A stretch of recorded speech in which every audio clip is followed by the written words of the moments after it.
Chapter 13. Jack and I were led, more descriptively, shoved down into the titanic sunken living room in Eileen's two-story hilltop affair in the ironically named Mount Pleasant. I was escorted by two of the women to a feathered couch. A few flutes of champagne had clouded the space-time continuum in my beleaguered brain, but I believe there was a bit of a tussle as to who would flank me, putative celebrity author that I was.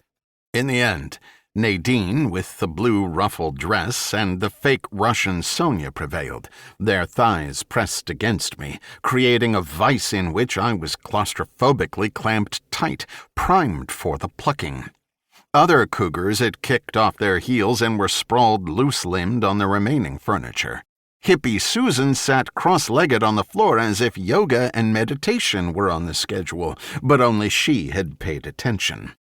Eileen held court Game of Thrones style, collapsed in a giant leather chair that accentuated her imperial air as host and founder of the club, and no doubt the one responsible for giving the book club its self-mocking name, an in-joke that bound them all together in a lascivious cabal, when their men were whoring away in Thailand.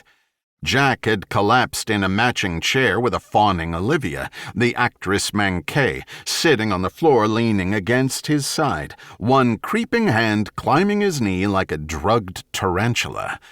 They all had my book clutched in their hands or lying in their laps or employed as champagne flute coasters, as if my suffering words needed the sweat of their warming glasses to come alive. Two had post-its flagging multiple pages. Some had the cover open to the title page ready to be autographed.